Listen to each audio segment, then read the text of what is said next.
আল্লাহ বলে পৃথিবীর মানুষ শোনো, তুমি তো কিচ্ছু ছিলে না, তোমাকে আমি মাত্র পচা একটা পানি দিয়া তোমারে জন্ম করেছি। ওই পানির ভিতরে রক্তের টুকরা আমি জমাইছি, ওই রক্তের টুকরার ভিতরে মাংস বানাইছি, ওই মাংসের টুকরার ভিতরে তোমার চামড়া দিয়ে মাটি দিয়ে মানুষকে আমি পেটের ভিতরে বানাইছি। তারপরে তোমার দুইটা হাত বানানো হয়েছে, পাও বানানো হয়েছে, আকৃতি বানানো হয়েছে, তারপরে মার গর্ভের থেকে তোমাকে বাইর করা হয়েছে। তুমি তো জানো না এর ভিতরে কত আলামত আছে। আল্লাহর নবী বলেছেন লান তারাহুল ইনসানা দুনিয়াতা লামা হাক্কাকা ইলাল হিমার ইলাল কালবে মান হুয়া গায়রিন নামলি ওয়াল আকরাব। আল্লাহর নবী বলে তোমাকে তো মানুষ বানাইছে, মানুষ কি বানাইছে? তোমার সাপ বানাইতে, আকরাব সাপ বানাইতে পারতো, অল কালবে তোমার কুত্তা বানাইতে পারতো, অল হিমার তোমার গাধা বানাইতে পারতো, তোমার বিলেই বানাইতে পারতো, তোমার শুয়োর বানাইতে পারতো, তোমার বিচ্ছু বানাইতে পারতো, তোমার গাছ বানাইতে পারতো, পানি পাথর পাহাড় পর্বত বানাইবার পাইতো। আমার আল্লাহ তোমারে কোনো কিছু বানাই নাই, আল্লাহ তোমারে মানুষ বানাইছে। কেমন মানুষ তোমারে বানাইলো তুমি তো জানো না। ও দুনিয়ার মানুষ শুনে, আল্লাহ বুঝায় তোমারে আমি মানুষ বানাইছি, এমন তেমন মানুষ বানাই নাই। আদম নবীর উম্মত বানাই নাই, মুসা নবীর উম্মত বানাই নাই, ঈসা নবীর উম্মত বানাই নাই, ইহয়া নবীর উম্মত বানাই নাই। তোমাকে মুহাম্মাদুর রাসূলুল্লাহর উম্মত বানাইছি। তুমি তো জানো না মুহাম্মাদুর রাসূলুল্লাহর উম্মত হওয়া কত কঠিন। তুমি তো জানো না মুহাম্মদ রাসূলুল্লাহর উম্মত কোন মানুষেরা হয়। আল্লাহ ঘোষণা করলেন কুনতুম খায়রা উম্মাতিন উখরিজাত লিন-নাস। কুল কায়নাতের ভিতরে যত নবী রাসূল এসেছে সমস্ত নবী রাসূলের উম্মত থেকে মুহাম্মাদুর রাসূলুল্লাহর উম্মতের ভ্যালু আল্লাহ বাড়ায় দিয়েছে। ভ্যালু কেমনে বাড়াইছে আমি আপনাদেরকে বুঝাই, কি হিসেবে ভ্যালু বানাইছে। 2,24,000 নবী আইসে না? 2,24,000 নবীকে আল্লাহ পাক যত রহমত দিয়েছে, একটা উম্মত না। আদম আলাইহিস সালামের উম্মতকে যত রহমত দিছে এই বোতলে রাখেন, মুসা আলাইহিস সালামের উম্মতকে যত রহমত দিছে এই বোতলে রাখেন, ঈসা আলাইহিস সালামের উম্মতকে যত রহমত দিছে এই বোতলে রাখেন। 2,24,000 নবীর উম্মতকে যত রহমত দিছে সব এই বোতলে রাখেন। এই বোতলে তাহলে কয় লাখ উম্মতের নবী আছে? 2,24,000 নবীর উম্মতের সমস্ত রহমত এই বোতলে আছে। আর এই বোতলের ভিতরে নবী মুহাম্মাদুর রাসূলুল্লাহ সাল্লাল্লাহু আলাইহি সাল্লামের উম্মতকে রাখেন, অর্থাৎ আপনাদের আমাদেরকে এই বোতলে রাখেন। হাদিসে পাওয়া যায় 2,24,000 উম্মতের থেকে নবী মুহাম্মাদুর রাসূলুল্লাহর উম্মতের মর্যাদা বেশি। নবী মুহাম্মাদুর রাসূলুল্লাহর উম্মতের মর্যাদা কি বেশি? 2,24,000 উম্মতের থেকে নবী মুহাম্মাদুর রাসূলুল্লাহর উম্মতের পাওয়ার বেশি। আর যেটা দুনিয়া হয়েছে, এখনকার যেটা পরিবেশ হয়েছে, শুনেন, জান্নাত সকলেই পাবেন এটা সঠিক, জান্নাত সকলেই পাবেন এইটা সঠিক। আল্লাহর জাতের কসম, যদি এই আসামের ভিতরে, ভারতের ভিতরে কোন জায়গার ভিতরে যদি আল্লাহর নবী সাল্লাল্লাহু তাআলা সাল্লামের অপমানিত হয়ে থাকে আর মুসলমান যদি উস্কুত সাইলেন্ট থাকে, মনে মনে থাকে, আল্লাহর জাতের কসম কিয়ামতের দিন একটা পোকাও জান্নাতে যাইতে পারবে না। বুঝাবার পাই নাই? এই দুনিয়ায় এই সময়ে আমার নবী যদি বেইজ্জত হয়ে থাকে আর সারা বিশ্বের মানুষ যদি 24 ঘন্টা কিয়ামত পর্যন্ত আল্লাহর ইবাদত করে, কোনো একটা ইবাদত আল্লাহর দরবারে কবুল হবে না, না, না, না, না, কারো ইবাদত কবুল হবে না। তার কারণটা হলো লাউলাকা মুহাম্মাদুন উম্মাতুহু লাউলামা খালাকতুল জান্নাতা ওয়ালা নারা ওয়ালা শামসা ওয়ালা কামারা। তার কারণ হলো একটাই, এই নবীকে যদি আল্লাহ পাকে সৃষ্টি না করতো, না আসমান জমিন চন্দ্র সূর্য কুল কায়নাত দুনিয়া আল্লাহ পাকে সৃষ্টি করতো না। এই দুনিয়াটা একমাত্র সৃষ্টি করেছে নবী মুহাম্মাদুর রাসূলুল্লাহর জন্য, অন্য কারোর জন্য না। এই দুনিয়া সৃষ্টি করেছে আমার নবী মুহাম্মাদুর রাসূলুল্লাহর জন্য। আপনারা কোন, তারপরে যদি এই নবীর উপরে কেউ আঙ্গুল তুলে, তারপরে যদি এই নবীর উপরে কেউ আঙ্গুল তুলে আর আঙ্গুলটা আপনার সামনে যদি তুলে, আপনি কোন, আপনি মুসলমান হিসাবে আপনি প্রতিবাদ করার দরকার আছে না নাই? আওয়াজ কম হয়েছে, প্রতিবাদ করার দরকার আছে না নাই? আসামের মানুষ কই প্রতিবাদ করলো? আমার নবীকে চামার বলা হলো, আমার নবীকে নুচ্চা বলা হলো, আমার নবীকে শয়তান বলা হলো, আমার নবীকে চোখ খারাপ বলা হলো, আমার রাসূলকে বহুত ধরনের গালি দেওয়া হলো। ও প্যারে মুসলমান, আমার নবীর পক্ষে একজন মুসলমান আসামি কথা বলল না। ও মুসলমান, আমার নবীর পক্ষে যে কথা বলা হলো না, আল্লাহ যদি কিয়ামতে জিজ্ঞাসা করে মান তারাদা মুহাম্মদ ওয়া মা আখতারতাহু ফিদ দুনিয়া, বল বল বল আমার নবীর জন্য সবকিছু করেছি, আমার নবীকে অপমান করা হলো, আমার নবীকে চামার বলা হলো, আমার নবীকে নুচ্চা বলা হলো, আমার নবীকে শয়তান বলা হলো, বলো বল আমার নবীর জন্য কেন কথা বললা না? বলেন তখন মুসলমানের জবাব দেওয়ার অধিকার থাকবে? জোরে কোন থাকবে? আরো জোরে কোন মুসলমান অধিকার থাকবে? ও প্যারে মুসলমান, ইমানটা হলো এক নাম্বার। নামাজটা আপনি পরে পড়েন, রোজা আপনি পরে করেন, হজ আপনি পরে করেন, যাকাত আপনি পরে করেন, কারণ ইমান ইমান ইমান, কারণ ইমানদার জান্নাতে যাবে। এই কথা কোনো সময় ফুল হাদিসে দেখাইতে পারবেন না যে নামাজি জান্নাতে যাবে, রোজাদার জান্নাতে যাবে, হজ করেনওয়ালা জান্নাতে যাবে, মুফতি জাহান্নামে জান্নাতে যাবে, মুফাসসির জান্নাতে যাবে, মুহাদ্দিস জান্নাতে যাবে, পীর সাহেব জান্নাতে যাবে, 50 বার উমরা করেছে জান্নাতে যাবে, এমন কোন হাদিস আমার জীবনে আমি কোনোদিন পড়ি নাই। কেউ যদি পড়ছে আমি কইতে পারবো না, আমার জীবনে এমন কোন হাদিস পড়ি নাই।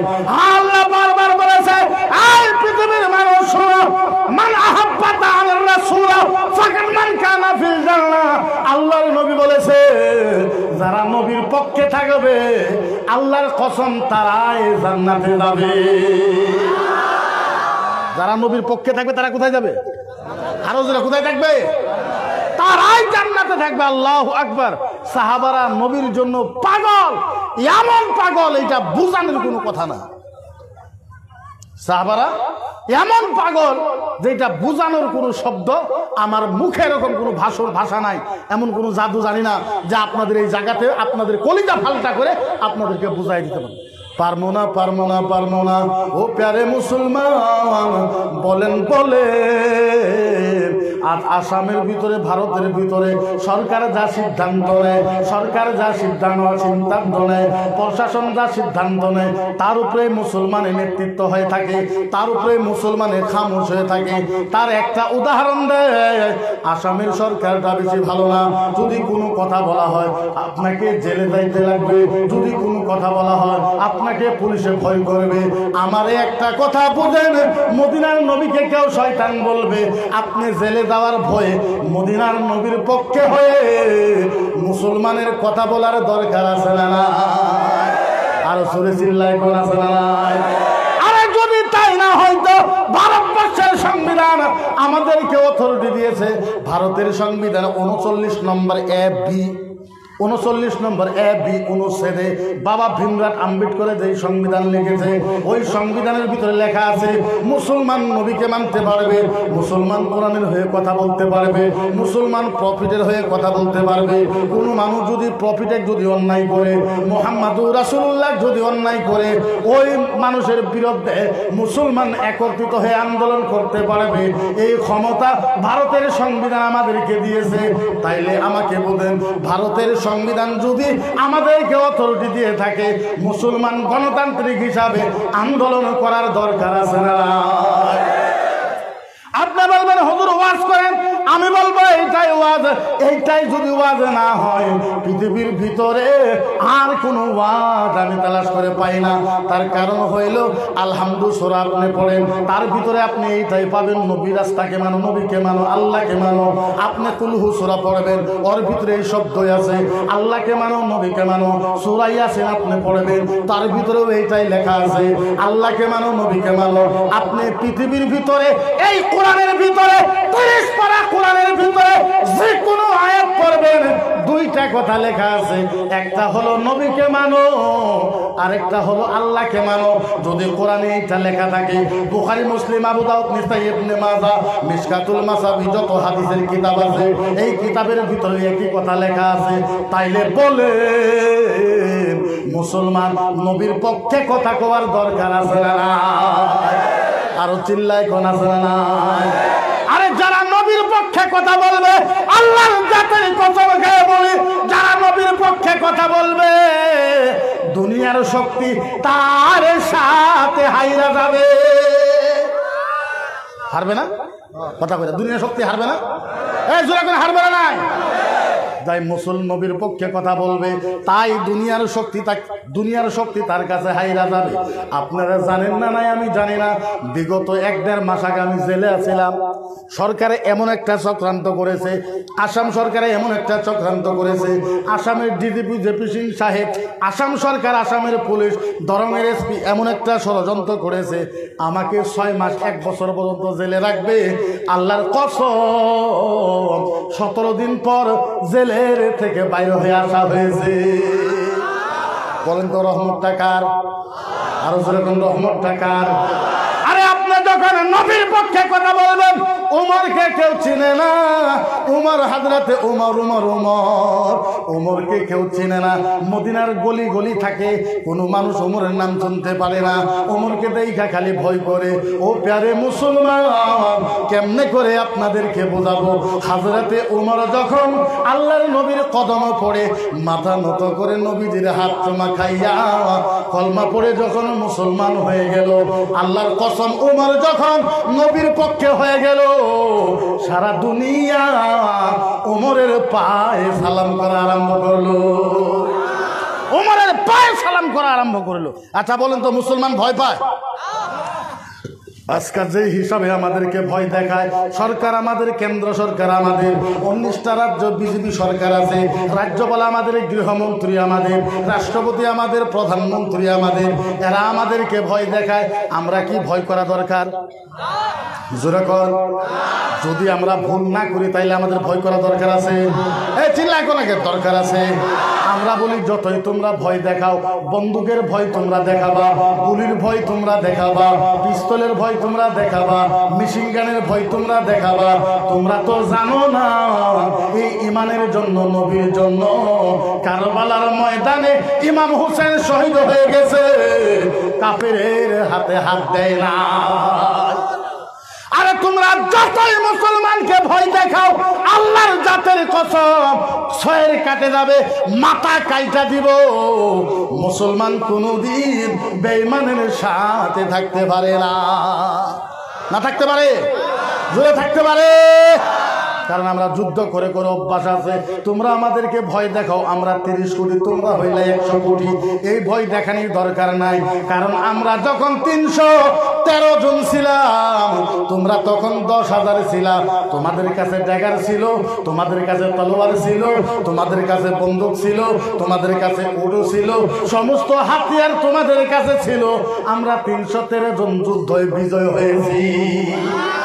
মদিনার মানুষ জিজ্ঞাসা করে, আলী রে, নবীর জামাই আলী, হাসান হুসেনের আব্বা, বলো বলো বলো, যুদ্ধ কেমন কইরা বিজয় হইলা? ওরা হইল 10,000, তোমরা হইলা 313 জন, কেমনে বিজয় হইলা?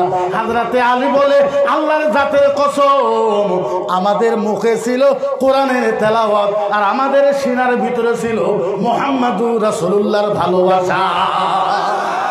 হায়, আপনারা জানেন এরা যতই আমাদেরকে ভয় দেখাক, মুসলমান ভয় পায়? আমরা বলি তোমরা আর কি সেনা, তোমাদের বাপের বাপ, বাপের বাপ, বাপের বাপ, বাপের বাপ, বাপের বাপ, তোমাদের 14 গোষ্ঠীর বাপ ছিল ফিরাউন। কে ছিল? কথা কয় না, কে ছিল? জোরে কে ছিল?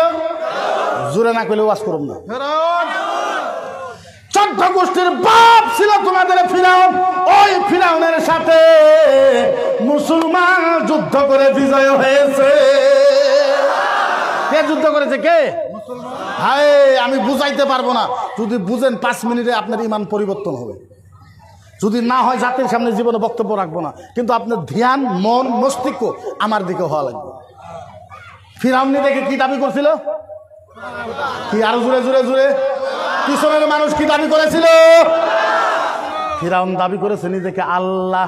ফিরাউনে যেভাবে আমি ওয়াজ করতেছি, যেভাবে আমি ওয়াজ করতেছি, ফিরাউনের একটা চেয়ার ছিল 16 কুইন্টাল। কত কুইন্টাল? রূপা, ডায়মন্ড, হীরার তৈরি করা 16 কুইন্টাল চেয়ারে খুদা সাহেব বসে, আমি যেভাবে ওয়াজ করতেছি, খুদা সাহেব খুব ওয়াজ করতেছি। ওয়াজ করতে করতে পাগল করে দিছে। ওনাদের কিছুমান শয়তান বান্দা আছে শুনতেছে। এরই মধ্যে ফিরাউনের মাইয়া আইছে। ফিরাউনের একটা মেয়ে ছিল, পালক মেয়ে। কি মেয়ে? জোরে কি মেয়ে? পালক মেয়ে। আইসা বলছে, আব্বা আব্বা আব্বা ওয়াজ বন্ধ করো। ফিরাউন কয়, কি কথা কই রে? আমি খোদা সাহেব, আমার মেয়ে কই ওয়াজ বন্ধ করো। আব্বা ওয়াজ বন্ধ করো কেন? আব্বা ওয়াজ বন্ধ করো কেন? আব্বা ওয়াজ বন্ধ করো বলে কেন? বলে আমার একটা কথার উত্তর দাও। বলে কি? আব্বা তুমি হাসা করে কইবা বলে হ, সত্য করে কইবা বলে হ, মিথ্যা কইবা না বলে হ। বলে কি কথা কও? আল্লাহ আব্বা হাসা করে কইবা। আমি খোদা কেন মিথ্যা কথা কও? কি কইবা তাড়াতাড়ি কও। আব্বা কইবা বলে হ, ইয়া আবি আলাস্তু রাব্বুনা আলা, ইয়া আবি আলাস্তু রাব্বুনা আলা। আব্বা বলেন আপনি এক নম্বর আল্লাহ হয় না নাই। ইয়া আবি মানে আব্বা, ও আব্বা আলাস্তু রাব্বুনা আলা, আপনি এক নম্বর খোদা হয় না নাই। আপনি এক নম্বর খোদা হয় না নাই। ফিরাউন কয়, মেয়ে তুমি এটা কি প্রশ্ন করলা? আমি এক নম্বর আল্লাহ হয় না নাই। বলে না আব্বা সত্য করে কও, তুমি এক নম্বর খোদা হও না নাই। ফিরাউন কয়, বালা, হা হা হা হা বালা, আমি তো এক নম্বর খোদা। বালা, হ্যাঁ আমি তো এক নম্বর খোদা। মেয়ে চলে গেছে। ফিরাউন আবার বাস করতেছে। একটু পরে মেয়ে আবার আইসা, আব্বা আব্বা। মেয়ে এ কান্দন ঝরছে, কান্দা দিছে, আব্বা আব্বা আব্বা ও আব্বা তুমি আমার সাথে ধোঁকাবাজি করছো, তুমি আমার সাথে ধোঁকাবাজি করছো। আব্বা তুমি আমারে মিছা কথা কেন কইলা? আব্বা তুমি আমারে মিছা কথা কেন কইলা? আমার লোকে কেন ধোঁকাবাজি করলা? ফিরাউন কই, কি মিছা কথা কইছি? আব্বা তুমি না কইলা তুমি এক নম্বর খোদা? আব্বা তুমি না কইলা তুমি বলে অরিজিনাল খোদা? বলে হ। আব্বা তুমি তো অরিজিনাল খোদা নয়। বলে কে? বলে আব্বা আঙ্গরে কামলিয়ে কইলো। কি কারা কইলো? কামলি বুঝেন তো? ফিরাউনের বাড়িতে একটা কামের মেয়ে ছিল। কি ছিল? কামের মেয়ে ছিল। আরবিতে কামলিকে বলা হয় মাস্তা। কি বলা হয়? জোরে কি বলা হয়? আব্বা তুমি মিথ্যা কথা কইছো আব্বা। বলে কেন আব্বা? তুমি না কইলা তুমি এক নাম্বার খোদা? বলে হ্যাঁ। আব্বা কামলিয়ে কইলো, আল্লাজি রাব্বুল আনা, আঙ্গরও বলে একটা আল্লাহ আছে। সুবহানাল্লাহ কইলেন না? আরো জোরে। আব্বা কামলিয়ে কইল, আল্লাজি রাব্বুল আনা, আঙ্গরও বলে একটা আল্লাহ আছে। আল্লাজি রাব্বি, ওই আল্লাহ বলে আমারে বানাইছে। আল্লাজি রাব্বাক, ওই আল্লাহ বলে তোমারে বানাইছে। আল্লাজি রাব্বাল আলামিন, ওই আল্লাহ বলে সারা দুনিয়া বানাইছে। উনি বলে অরিজিনাল। আব্বা তুমি বলে দুই নম্বর ডুপ্লিকেট, নকলি।